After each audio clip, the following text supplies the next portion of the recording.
ассалому алайкум дӯстони азиз. Инак имрӯз дарси забони туркиро оғоз менамоем. Чӣ хеле ки ба шумо маълум аст, забони туркӣ дар рӯзҳои охир хеле паҳн шуда истодааст ва мардуми зиёд мехоҳанд ин забонро биомӯзанд, аммо бо тоҷикӣ дар интернет ёфтани маълумотҳо дар бораи забони туркӣ хеле мушкил аст. мо низ қарор додем дар ин бора дар бораи чӣ тавр омӯхтани забони туркӣ якчанд навор ба қайд бигирем. Инак шурӯъ менамоем ба омӯхтани забони туркӣ. ман низ хостам ки аз нол, яъне аз сифр сар кунам, чаро ки мардуми мо дар бораи забони туркӣ бисёре аз мардум ҳеҷ маълумоте надоранд. Яъне ҳарфҳое ки мо истифода мебарем ва ё тарзи муоширати мо аз забони туркӣ хеле ва хеле фарқ дорад. ҳарфҳо дар забони туркӣ ҳарфҳои лотинӣ истифода карда мешавад ва забони туркӣ, яъне дар забони туркӣ 29 ҳамагӣ 29 ҳарф аст. ва забони туркӣ тарзи сухангӯиш ба забони мо дида назар ба забони мо хеле фарқ мекунад. Барои ҳамин забони туркӣ чӣ хеле ки ба ҳамаи мо маълум аст, ба гурӯҳи забонҳои урғал алтай, яъне забони моғулӣ ва дигар забонҳо, забони хитоӣ ва фикрам ва забони туркӣ ба ин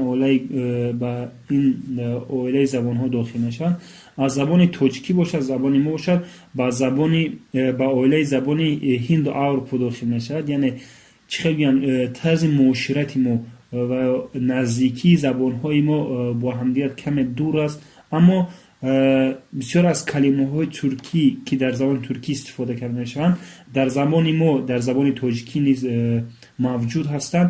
Барои ҳамин ҳар тоҷик забоне ки мехоҳад забони туркиро биомӯзад, бисёр мушкил намекашад. Яъне танҳо аз ҷиҳати калимаомӯзӣ мушкили зиёд намекашад.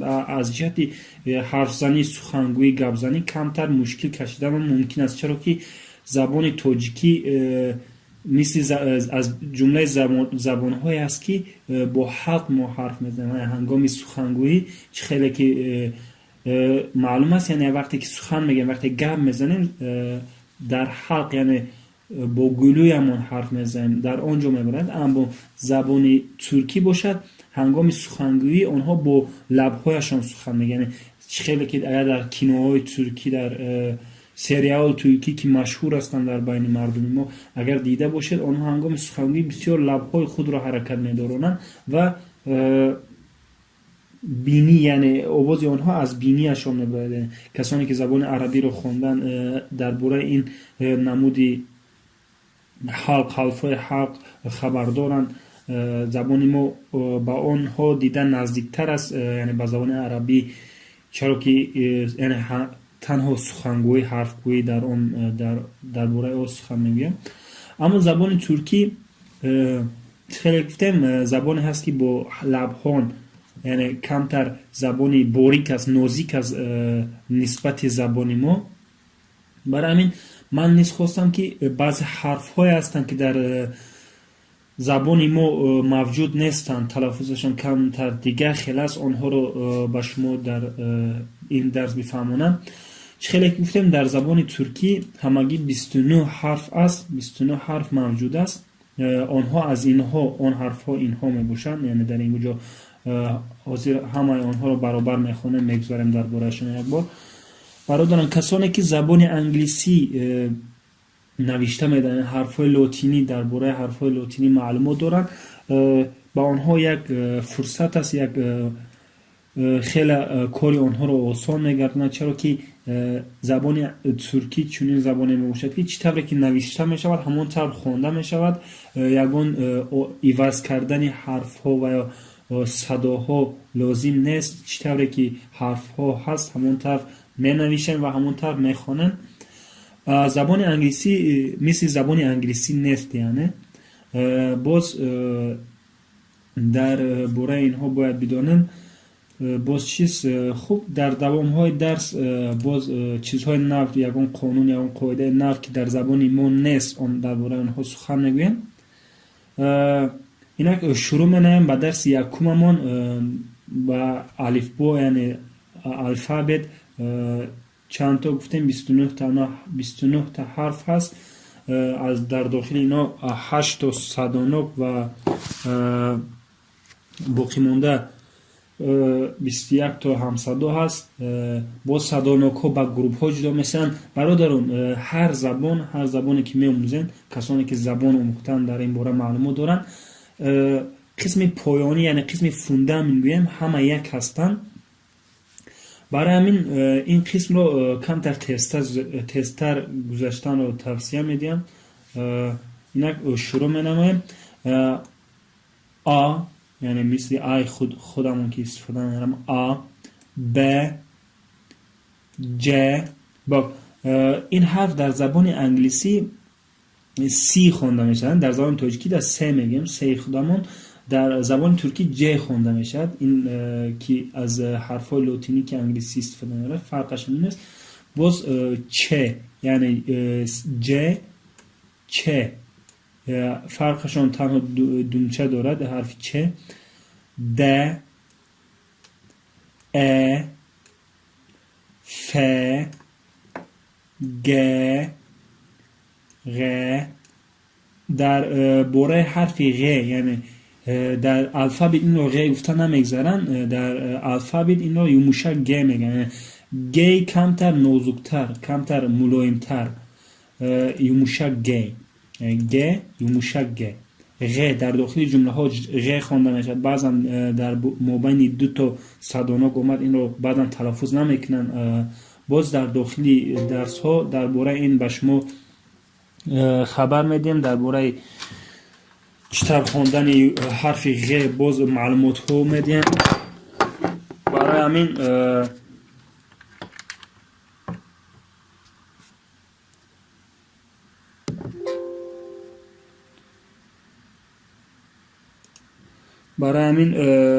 در این موضوع درباره این یگان شکایت نیست، یگان مشکلی نیست. برادران دوام میدیم. غ، ه، ه، ای، او، او. در زبان روسی چطوره که در زبان ما او نیز موجود نیست. او در زبان روسی خیلی که چی میگن که ای 61 میگفتن. در وقتی ما رو هم خیلی آموزاندن ای 61 او. اینه یه حرفه که در زبان روسی استفاده میکردم. اینه ای جاشو یعنی او، یعنی اینه یه حرفه که میبینید حرف او میباشد. اوی زبان روسی. او، ژ، ژ، ک. در زبان انگلیسی حرف ج خونده میشه، در اینجا ژ، ک، ل، م، ن، او، او، او. یک حرفی که ما تاجیک زبان ها خیلی مشکل میکشیم در تلفظش، این حرف این همین حرف اوی که در بالاش دو تا نقطه است همین میباشد، چرا که در زبان ما این حرف موجود نیست و هنگام تلفظ خیلی بسیار از تاجیک زبان ها مشکلی میکشن. این حرف او یعنی او یعنی او کمتر تلفظ عوض میشه و یعنی با لبهایتون باید این حرف رو براید او. باز حرف پ در داخل جمله ها باز درباره این حرف باز سخن میرانیم، چطور باید تلفظ کرد. باز هست پ، ر، س، ش، ت، س، ش. یعنی سه دومچه دار ش خوانده میشد. ت، او، اوی دومچه دار تاجیکی یعنی او. و هنگام تلفظ و نیز مثل وی توجیکی یعنی وی غفص یعنی مثل W ifade کرده نمیشود. تنها و یه در زبان انگلیسی وای خونده باشه، در اینجا یه ز این 29 حرف تیم تلفظ کردم. یک بار دیگه در این حرف رو تستر در بارهشون گذاشتم میخوام. آ ب ج چ د ا ف گ غ یموشک گ ه ای ا ژ ک ل م ن او ا ا پ ر س ش ت او ا و ی ز. بله برادران، این بود الفبت زبان ترکی. اکنون میگذاریم به حرف های، یعنی در زبان ترکی نیز حرف های صدانک و همصدا هستند. در زبان ترکی نیز حرف های صدانک و همصدا گفتیم موجود هستند. حرف های صدانک اینها می باشند در زبان ترکی. آنها رو میخوام بنویسم. آ حرف های صدانک یعنی با زبان ترکی چطور گفته میشن؟ حرف های صدانک sesli harfler sesli harfler یعنی حرف های صدانک. کدام ها می باشن؟ آ ا ای ای او یعنی اوی نقطه دار او گفتم. باز یعنی مثل ای توجیکی. در اینجا گفتم 29 تا حرف هست، 8 تا اونها صدانک هست، باقی مانده همه همصدا هستند. درباره حرف های همصدا بسیار سخن گفتم در کار نیست، لازم نیست به فکرم. مثل زبان تاجیکی که حرف های همصدا هستند چه خیلی که تلفظ میشن در زبان ترکی نیست همین چنین تلفظ میشن، یگان مشکلی نیست. تنها حرف های صدانک در زبان ترکی باز با دو قسم جدا میشن. چه خیلی که در اول گفتم زبان تاجیکی کم زبان هست که غفص یعنی با گلو حرف میزنم، زبان ترکی گفتم با لب. باز حرف های صدانک در زبان ترکی یعنی حرف های غفص یعنی حرف هایی که در گلو کمتر مثل زبان تاجیکی تلفظ میشن، همین چون حرف ها موجود است. اینها یعنی اینها را در زبان ترکی kalın ünlüler میگن.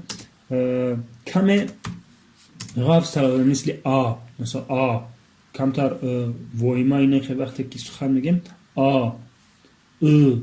او یعنی هنگام تلفظ اینها لبهای خود رو یگان نمود جنباندن در کار نیست، زبان نیز حرکت نمیکنه. زبان نیز هنگام تلفظ این حرفا در یک جا ثابت میستد، حرکت نمیکنه. کدام هستن؟ گفتیم او و او. اینها چیز هستن؟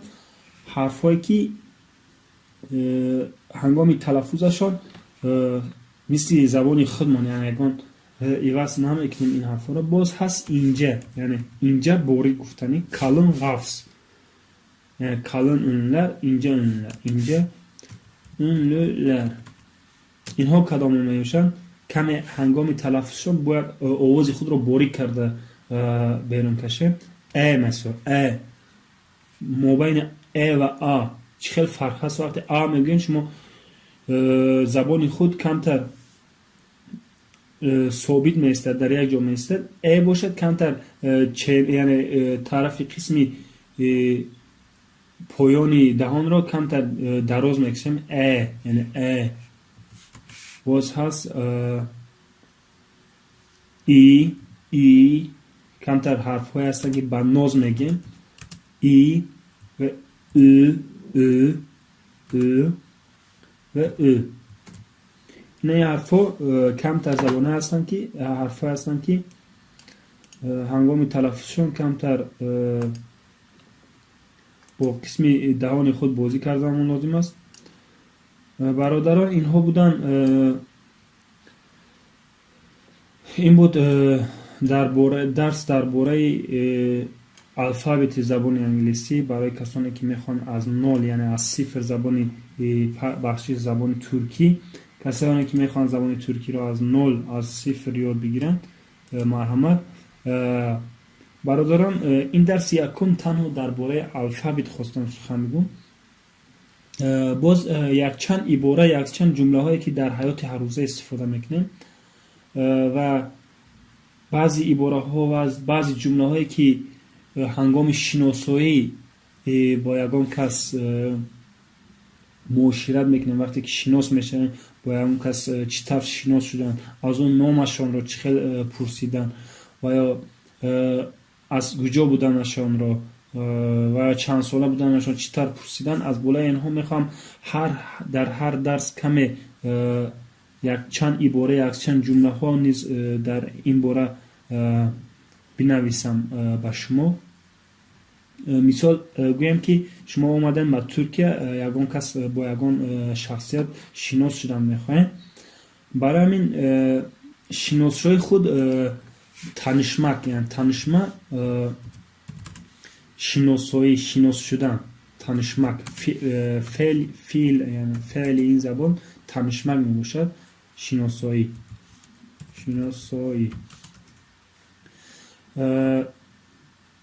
اینها باشد افاده هایی که ما در زبان ترکی یعنی بعض افاده هایی که برای تنها برای شناسایی استفاده برده میشن. تنشمه ifadeleri yani ifade های شناسایی دلری خوب که باشد. اینها کلام ها می باشند. یعنی شما اومدن با ترکیه یک کس قد شناس شدن میخواید، یکم بردید چی میگن؟ مرحبا یعنی سلام، مرحبا سلام. adın ne yani nomi tu çiz yani adın ne nomi tu çiz بعدان من هر بار زبان ترکی عوض کردن کلاویه به زبان ترکی و به زبان ترکی وقت میگیره. برای حرفای کریلی استفاده کرده زبان ترکی رو نیز به حرفای لاتینی نوشته شدن. یه مشکل نیست انشالله. نامی تو چیست؟ برادر مرحبا یک کس با شما گفت، شما نیز در جواب مرحبا یعنی سلام مرحبا. در اینجا adın ne نامی تو چیست؟ شما میتوانید چه خیلی که در زبان تاجیکی است نامی تو چیست میگم نامی من علی، باز میشد من علی. میتونید هم بگین که نامم علی و نامی من علی، هم میتونید با طرز دراز جواب بدید و باز میتونید با طور کوتاه جواب بدید. یعنی نامی تو چیست؟ adın ne؟ adın یعنی از در آخر حرفی می اومد یعنی از آن من، نامی من، adım Ali. Senin adın ne? شما نیز در جواب در او نامش رو میخواید بپرسید. Senin adın ne? نامی تو چیست؟ نامی تو چیست؟ بعد از پرسیدن نامی تو چیست؟ نامی تو چیست؟ گفتم میپرسن او چی میگن؟ benim adım Mehmet. میتوانید بگه که adım Mehmet. نامی من Mehmet و من نامم Mehmet.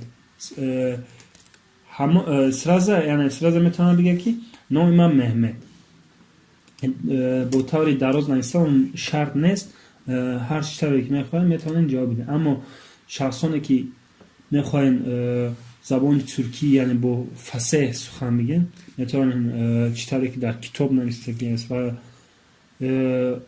با تمام قاعده و قانونش گذارین با طرز دراز جواب بدین. اگر شما در ترکیه آمدید و زندگی کردین در بین مردم سخن میگن، الکی این چی نمود باید حافظش ما شناسایی پیدا میکنیم. به مردم محمد گفتم بعض از شناس شدن نام یکدیگر رو گرفتن چی میگیم؟ از شناسایی شدن. همونطور نه این رو چی خیلی میگن دازارن؟ tanıştığımıza memnun oldum. از شناسایی ممنون شدم. از شناسایی ممنون شدم یا از شناسایی شاد شدم. tanıştığımıza yani mıza yani bizim az on ما yani در شناسایی هر دومون یعنی ممنون oldum ممنون شدم. طرف دیگر چی میگه وقتی که شما گفته که از شناسایی ممنون شدن و هم میگه که من هم ben de memnun oldum. طرف دیگر نیز چی میگه؟ میگه من هم نیز ممنون شدم. من هم از شناسایی ممنون شدم. این یک قسم کوتاه شناسایی بود برادران. با فکرم در این درس اینقدرش کفایت است. باز یک چند عباره هایی که در حیات هر روزه استفاده می‌بریم، این برای هر کسی که میخواد زبان ترکی رو خیلی خوب از یاد بکنه، خیلی خوب یاد بگیره، خواهش میکنم یک دفتر، یک قلم، یک روچکه بگیرن، چیزی که من میگم بنویسن و وظیفه هایی که میدیم هر درس از یاد بکنن. و در اینجا بعضی کلمه های از مقصد tanışmak مثال شناسایی در اینجا خطا نویسیم.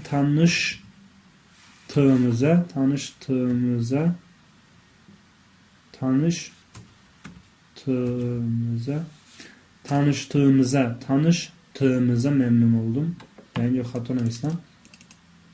İvaz mekin. Tanıştığımıza memnun oldum. Ben de tanıştığımıza memnun oldum. Memnun yani memnun bazılarının Türkçe. با فکر این درس کفایت است همین قدر. تا درس آینده کلمه هایی که در اینجا نمیدونین میتونین گوگل ترنسلیتر یعنی پریوچ که استفاده کرده درباره این کلمه ها معلومات پیدا کنین. خوب خدا حافظ. برای دقتتون تشکر.